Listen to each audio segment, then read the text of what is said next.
Hello everyone, मेरा नाम है अमित और आप देख रहे हैं कौटिल्य कॉमर्स। आज हम लोग सीए फाउंडेशन का एमटीपी मई 2021 का क्वेश्चन नंबर 3 का बी सॉल्व करेंगे। क्वेश्चन नंबर 3 का जो बी है वो चैप्टर किस चैप्टर से है? हम बोल रहे sale of goods on approval और रिटर्न बेसिस जो चैप्टर पढ़े हैं उससे क्वेश्चन है। आइए सवाल को पढ़े। On 31 March 2021 goods sold at a sale price of ₹30,000।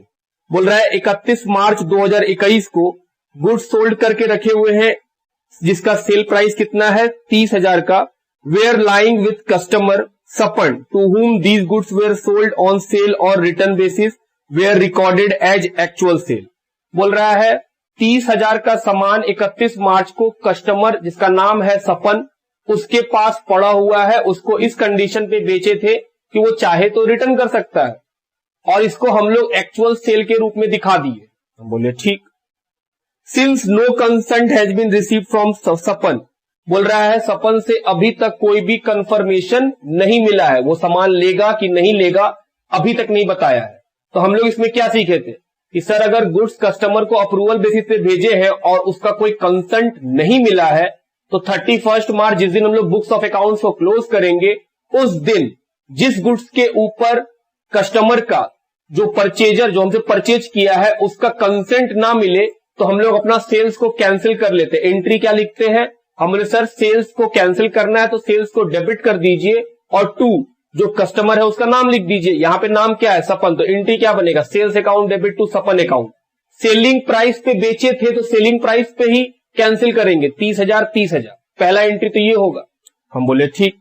You are required to pass adjustment entry presuming goods were sent on approval at a profit of cost plus 25%। Cost पे कितना प्रॉफिट है? 25%। जैसा हम लोग जानते हैं कि सर प्रॉफिट ऑन कॉस्ट कितना दिया है? 25। लेकिन 30,000 तो सेल प्राइस है तो हमको जो परसेंटेज ऑफ प्रॉफिट चाहिए वो कॉस्ट पे नहीं चाहिए, वो किस पे चाहिए? सेल के ऊपर। तो प्रॉफिट ऑन सेल कितना होगा? 20%। ये बात हम लोग ऑलरेडी कहां डिस्कस किए हुए हैं? कंसाइनमेंट चैप्टर जब पढ़ाए होंगे तो वहां पे इनवॉइस प्राइस वाले टॉपिक में ये डिस्कस किए हैं कि सर कॉस्ट पे अगर 25 है तो सेल पे 20 होगा और कैसे होगा ये भी डिस्कस किए हुए हैं। वहां पे बहुत सारा बात किए हम लोग। तो अगर आपको ये बात नहीं समझ में आता है तो वो वीडियो देखो। कंसाइनमेंट का इनवॉइस प्राइस पार्ट नंबर 4 होगा, वहां से आपको पता चल जाएगा कि हाँ कैसे निकाला जाता है शॉर्टकट में। तो प्रॉफिट सेल पे कितना है? 20%। हम बोले हाँ। हम ये क्यों बता रहे हैं? क्योंकि सर जब सेल को कैंसिल कर देंगे तो वो सामान मेरे स्टॉक में आ जाएगा और हम लोग अपना स्टॉक जो रिकॉर्ड करते हैं वो किस में करते हैं? कॉस्ट और net realisable value whichever is lower. जो कॉस्ट होता है वो या फिर नेट रियलाइजेबल जो वैल्यू होता है वो उन दोनों का लोअर लिया जाता है इन्वेंट्री को।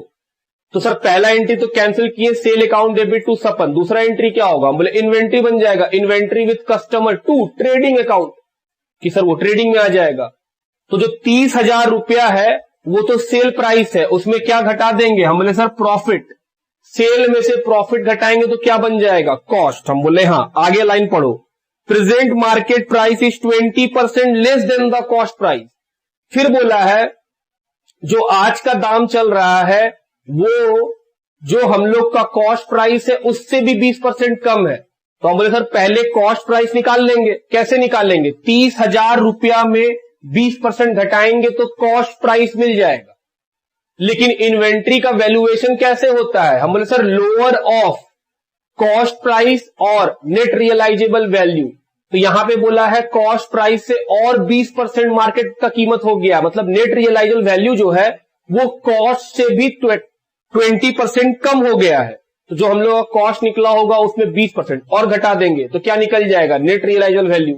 तो ऑफकोर्स हम लोग जब इन्वेंट्री का पैसा लिखेंगे तो कॉस्ट से नेट रियलाइजेबल वैल्यू क्या होगा? हम बोले लोअर होगा और हम लोग को लोअर में रिकॉर्ड करना है। बस इतना ही सा बात है। चलिए शुरू करते हैं।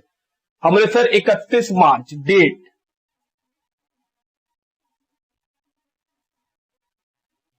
पहला एंट्री सेल्स को कैंसिल कर दीजिए।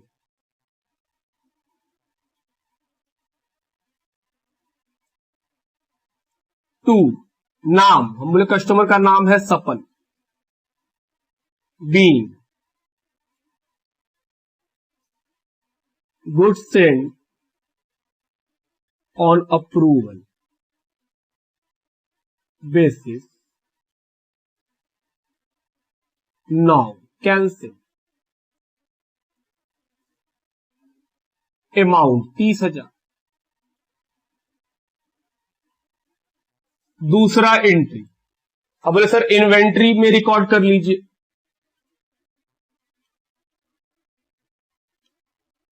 Inventory with customer, debit to trading,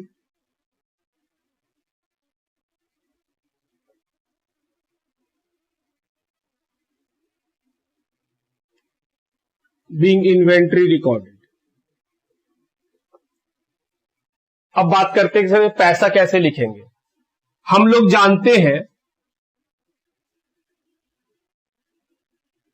कि inventory is recorded at cost और net realisable value whichever is lower.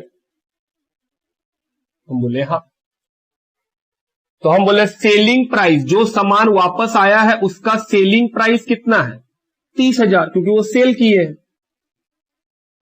तो हम बोले सर सेलिंग प्राइस में से क्या हटा दीजिए, प्रॉफिट, तो आपको कॉस्ट मिल जाएगा। प्रॉफिट बोला है 25% कॉस्ट पे, तो हम बोले क्या आपको कॉस्ट पता है जो उसका 25% निकालिएगा। हम बोले नहीं, हमको तो सेलिंग प्राइस पता है। तो सवाल उठता है कि सर जो प्रॉफिट 25% कॉस्ट का है वो तो फिर बेकार हो गया, आपको तो प्रॉफिट सेल पे चाहिए था। हम बोले उसका एक शॉर्टकट है हम लोग के पास, जो हम लोग कंसाइनमेंट में सीखे हैं कि सर प्रॉफिट अगर 25% कॉस्ट पे होगा तो सेल पे कितना होगा, 20% होगा। एक्चुअली हम लोग इसका एक पूरा चार्ट ही बना के रखे थे जो कंसाइनमेंट डिस्कस किए हुए हैं। तो 25% कॉस्ट पे वो तो रिलेवेंट है नहीं, तो हम बोले सर शॉर्टकट में प्रॉफिट ऑन सेल कितना है 20%। तो जो प्रॉफिट है वो सेल का ले लीजिए, कितना परसेंट, 20%, तो कितना आ जाएगा, तो ये निकला कॉस्ट। लेकिन फिर क्वेश्चन एक और लाइन बता दिया, वो बोला कि जो प्रेजेंट में मार्केट का प्राइस है वो कॉस्ट प्राइस से भी 20% कम है। तो हम बोले sir fall in market price, fall in cost price. बोल रहा है जितना कॉस्ट है उसका भी 20% कम, तो ये क्या निकला 19,200। हम बोले sir net realisable value NRV, और हम लोग जानते हैं कि सर इन्वेंट्री कॉस्ट और एनआरवी का लोअर लिया जाता है, तो हम बोले 19,200 लोअर।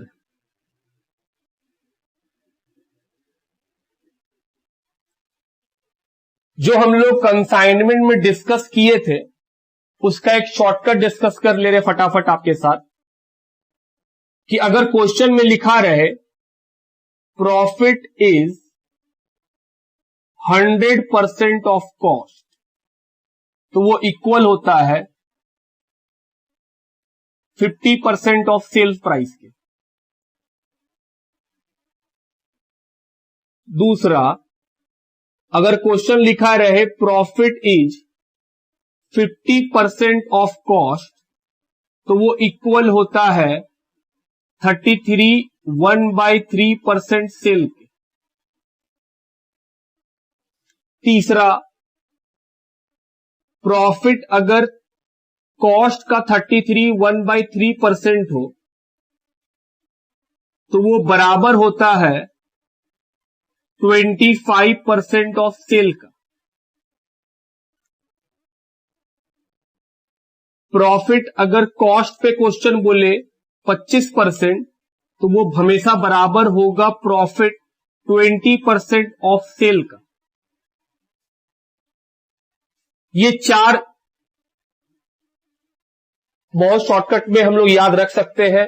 हालांकि कुछ भी परसेंटेज हो उसका हम लोग कंसाइनमेंट में सीखे हैं कि हां सर कोई और भी अगर परसेंटेज, ये चार्ट जो है ये फ्रीक्वेंट यूज करते हैं इंस्टीट्यूट में या किसी भी जगह, जिसका शॉर्टकट पता होता है। एक और भी आप ले सकते हो 5 नंबर में, कि प्रॉफिट अगर 20% हो कॉस्ट का, तो वो जो प्रॉफिट होता है वो शायद होता है 16/2/3% सेल का, ये होता है। तो ये 5 जो है बहुत ही फ्रीक्वेंट है। हालांकि हम लोग कंसाइनमेंट में ये सीखें कि सर किसी का भी पूछता है तो आप निकाल सकते हैं सेल पे कितना, इससे भी काम चल जाएगा, और वो सीख लेंगे तो फिर कुछ भी पूछेगा तो वो काम हर जगह कर जाएगा। तो ये था हम लोग का क्वेश्चन नंबर 3 का बी का सॉल्यूशन, जो काफी सिंपल था। लिखिए,